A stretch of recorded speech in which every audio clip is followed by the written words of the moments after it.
30 minute हो चुके थे, लेकिन उस कमरे का दरवाजा अब तक नहीं खुला था। अंदर क्या हुआ, यह आज तक कोई नहीं जान पाया, और शायद यही वजह है कि यह रहस्य आज भी जिंदा है। यह कहानी है सुभाष चंद्र बोस की, जिन्हें दुनिया नेताजी के नाम से जानती है। 1945 दूसरा विश्व युद्ध अपने आखिरी दौर में था। जापान हार की कगार पर खड़ा था, और उसी समय नेताजी एक बड़े फैसले की तैयारी कर रहे थे।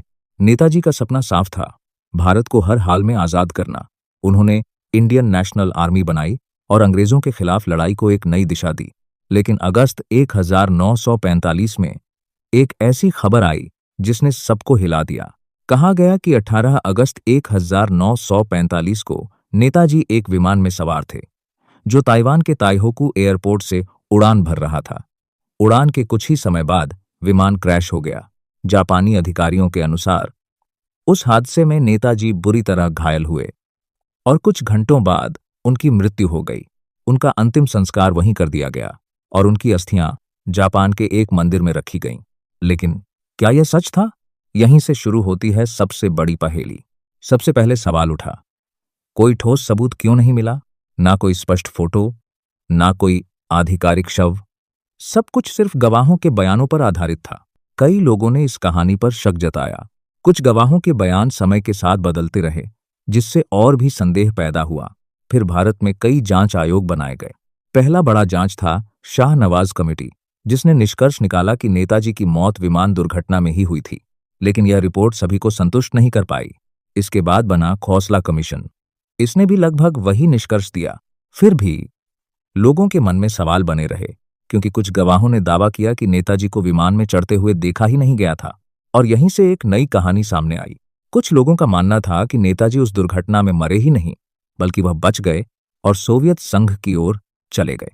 यह दावा कई सालों तक चर्चा में रहा, लेकिन इसका कोई ठोस प्रमाण कभी सामने नहीं आया।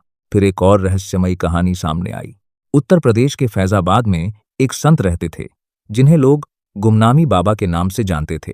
कई लोगों ने दावा किया कि वही असल में नेताजी थे। उनकी लिखावट, उनकी आदतें और कुछ गुप्त दस्तावेज, इन सब ने इस शक को और गहरा कर दिया। लेकिन जब जांच हुई तो कोई पक्का सबूत नहीं मिला जो यह साबित कर सके कि गुमनामी बाबा ही नेताजी थे। साल 2005 में एक और जांच हुई, मुखर्जी कमीशन। इस आयोग ने एक अलग निष्कर्ष दिया। इसने कहा कि विमान दुर्घटना में नेताजी की मौत का कोई ठोस सबूत नहीं है, लेकिन यह भी साफ नहीं कर पाया कि फिर उनके साथ हुआ क्या। यानी रहस्य और गहरा हो गया। आज भी जापान के टोक्यो में एक मंदिर है जहां नेताजी की अस्थियां रखी होने का दावा किया जाता है, लेकिन भारत सरकार ने अब तक इसे पूरी तरह प्रमाणित नहीं किया है। हर साल लोग वहां जाते हैं, श्रद्धांजलि देते हैं, लेकिन मन में एक सवाल जरूर रहता है, क्या यह सच में नेताजी की ही अस्थियां हैं?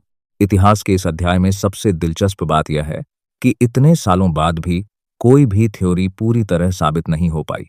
कुछ लोग आज भी मानते हैं कि नेताजी उस हादसे में मरे थे, कुछ कहते हैं कि वह बच गए थे, और कुछ का मानना है कि सच्चाई आज भी कहीं छुपी हुई है, फाइलों में या शायद इतिहास के किसी अनजाने कोने में। नेताजी का जीवन जितना प्रेरणादायक था, उनका अंत उतना ही रहस्यमयी बन गया। एक ऐसा नेता जिसने आजादी के लिए सब कुछ दांव पर लगा दिया, जिसने दुनिया को दिखाया कि हिम्मत और विश्वास से क्या हासिल किया जा सकता है, और फिर एक दिन वह अचानक गायब हो गया। ना कोई अंतिम विदाई, ना कोई स्पष्ट जवाब, बस एक सवाल, क्या नेताजी सच में उस दिन चले गए थे, या फिर उन्होंने एक नई कहानी शुरू की जिसे दुनिया आज तक समझ नहीं पाई? शायद यही कारण है कि यह रहस्य आज भी लोगों के दिल और दिमाग में जिंदा है, और जब भी इतिहास के पन्ने पलटे जाते हैं, यह सवाल फिर सामने आ जाता है, नेताजी सुभाष चंद्र बोस आखिर गए कहां?